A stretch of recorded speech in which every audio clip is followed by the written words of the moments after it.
Olá pessoal, a matéria de hoje serão os atos processuais. Então, vamos analisar hoje a matéria de atos processuais, que são basicamente os atos praticados pelos protagonistas do processo, autores, réus e magistrados, beleza? Então, eu vou acompanhar o meu material daqui, vocês vão acompanhar o material de vocês aí, que eu coloquei lá no portal, para que a gente tenha um roteiro da nossa aula, beleza? Espero que todos vocês estejam bem e tenham analisado a matéria da aula passada, tá ok? Então, o nosso primeiro tópico aqui são os princípios informadores dos atos processuais. Temos alguns, galera, mas os mais importantes eu trouxe para nós discutirmos, que são a instrumentalidade das formas, a publicidade e a obrigatoriedade do vernáculo, ok? Então, o que nos diz a instrumentalidade das formas? Pessoal, nós estamos falando de processo judicial, que na imensa maioria das vezes são processos escritos com peças processuais. O que significa dizer, o processo ele precisa ser instrumentalizado com as peças trazidas por seus protagonistas, autores e réus nesse momento, beleza? Então, instrumentalizar o processo significa trazer peças processuais que instrumentalizam o processo, que instruem o processo. O que acontece é que essas peças, na grande maioria das vezes, elas devem ser elaboradas e trazidas tal qual descreve o Código de Processo Civil. No entanto, o princípio da instrumentalidade das formas determina que o processo ele deve atingir o seu objetivo, qual seja, principalmente, fazer justiça. Processo ele não pode ser utilizado meramente como forma de trazer ou aplicar o dispositivo legal. Processo vai muito mais além que reduzir a termo os ditames da lei. Nós já havíamos discutido em aulas passadas, pessoal, o Código de Processo Civil é uma lei geral que precisa ser interpretada. Então, não basta aplicar o dispositivo legal, não basta aplicar o dispositivo legal. É necessário atingir o objetivo, que é fazer justiça. Então, a instrumentalidade das formas nos ensina, determina que se o ato processual praticado por uma das partes atingir o seu objetivo, mesmo que não seja como descreve o Código de Processo Civil, se não prejudicar nenhuma das partes, este ato processual será considerado válido. Será considerado válido, pessoal, porque mesmo não sendo praticado como descreve o Código de Processo Civil, não tendo prejudicado nenhuma das partes, se atingir o seu objetivo, é válido, porque o objetivo do processo é fazer justiça e não aplicar o mero dispositivo legal. Beleza? Entendido isso? Segundo, princípio da publicidade. Vocês vão observar durante todo o curso de processo civil que processo em regra, pessoal, ele é público, que significa dizer, todos nós, cidadãos, podemos ter acesso a quaisquer um dos processos que estão sendo julgados pelo judiciário. Que significa dizer que quando acabar a quarentena e o Poder Judiciário voltar a funcionar normalmente, qualquer um de nós, qualquer um de vocês, podem ir ali no Fórum de Joana Bezerra, entrar em uma vara qualquer e dizer, eu quero consultar um processo aí. E aí o serventuário da justiça vai perguntar, mas que processo? Eu disse, qualquer um. Eu quero apenas olhar um processo. Veja, possivelmente eles não vão se recusar a lhe entregar um processo que seja, a não ser que estejamos falando dos processos que correm em segredo de justiça. Aí, para estes, de forma excepcional, só as partes têm acesso. Um exemplo disso são os processos que estão sendo julgados em varas de família, porque geralmente esses processos guardam aí os interesses dos menores. Então, como os atos dos menores não podem ser de conhecimento público, esses processos, em regra, são julgados em segredo de justiça, ou quaisquer outros em que os advogados tenham solicitado o segredo de justiça e que o magistrado tenha concedido. Beleza? Mas, em regra, processo é público, segundo um dos princípios informadores do processo, o princípio da publicidade. Ok? E, por fim, pessoal, temos o princípio da obrigatoriedade do vernáculo. Vernáculo significa dizer língua portuguesa.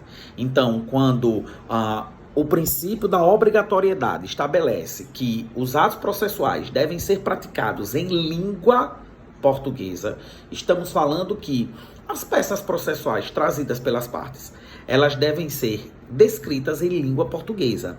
A gente não pode confundir a obrigatoriedade do vernáculo com a possibilidade que as partes têm de trazer ao processo arbitral, ou seja, lá na arbitragem, as partes podem fundamentar a sua matéria de defesa e acusação com base em um direito anômalo, em um direito utilizado em um país estrangeiro, certo?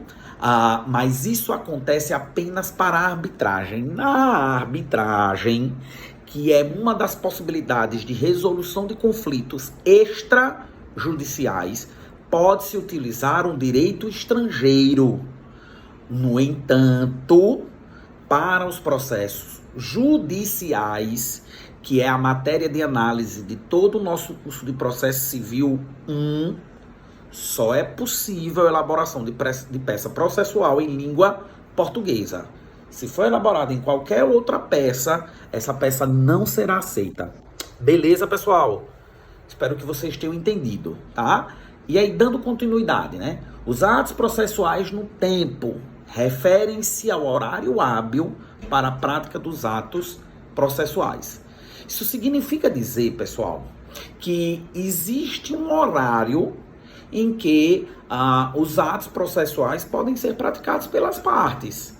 Vejam, se nós estamos falando de processos físicos, então os atos processuais serão praticados no horário de funcionamento do Poder Judiciário daquela região, daquele estado. Então, o que acontece é que o horário do Poder Judiciário de cada um dos estados não está estabelecido no Código de Processo Civil. O horário de funcionamento de cada um dos estados, de cada um dos tribunais de justiça, é estabelecido no regimento interno de cada um dos TJs. Então, no estado, o Tribunal de Justiça funciona de 8 da manhã às 2 da tarde. Nada obsta que num outro estado o Tribunal de Justiça funcione de 2 da tarde às 7 da noite. Isso porque depende da deliberação dos desembargadores, que fazem constar em seus regimentos internos o horário que for melhor conveniente, já que o Código de Processo Civil delega isso para cada um dos TJs. Então, se o último dia do prazo é o dia 27 de março de 2020, então este ato pode ser praticado até as 11 horas e 59 minutos do dia 27 de março? Não. Este ato tem que ser praticado até o último minuto de funcionamento daquele Tribunal de Justiça. Se o advogado ou advogada chegarem na vara, né, ou no prédio do Tribunal de Justiça, e o Tribunal de Justiça houver fechado há um minuto atrás, significa dizer que houve a perda do prazo, porque o ato tem que ser praticado no horário de funcionamento. Isso para os processos físicos. Mas para os processos eletrônicos, então, se o prazo termina no dia 27 de março de 2020, o ato pode ser praticado até às 11 horas às 23 horas e 59 minutos. Porque ali sim, como o ato deve ser praticado de forma virtual, utilizando a plataforma do Tribunal de Justiça e a internet, então esse ato deve ser praticado até o último minuto do dia. Beleza? Entendido isso? Atos das partes, pessoal. Os atos das partes nós dividimos entre atos dos autores e réus e atos do magistrado. Então, quanto ao ato das partes, pessoal, nós temos os atos postulatórios, atos probatórios e atos de disposição. Para os atos postulatórios, amigos, nós temos que são os atos da matéria de defesa e de acusação feitas pelas partes na fase postulatória. Então, basicamente, trata-se da petição inicial feita pelo autor e da contestação feita pelo réu. Então, é o momento em que as partes postulam. Postular significa pedir. O autor pede para que a sua matéria de acusação contra o réu seja aceita. Já o réu pede para que a sua defesa seja aceita.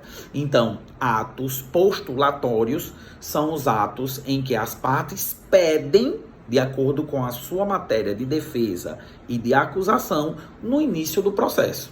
Ok? Postular significa pedir. Então, para os atos probatórios, nós temos os atos praticados pelas partes em que elas tentam provar tudo aquilo que foi narrado lá na fase postulatória por cada um deles. Então, é a matéria de prova do que foi narrado por eles. Então, são as provas trazidas pelas partes. Então, testemunhas, provas documentais, provas periciais, isso tudo são atos postulatórios praticados pelas partes. Atos de disposição. Pessoal, os atos de disposição são os atos que as partes têm direito de praticar, mas que elas podem abrir mão em qualquer momento.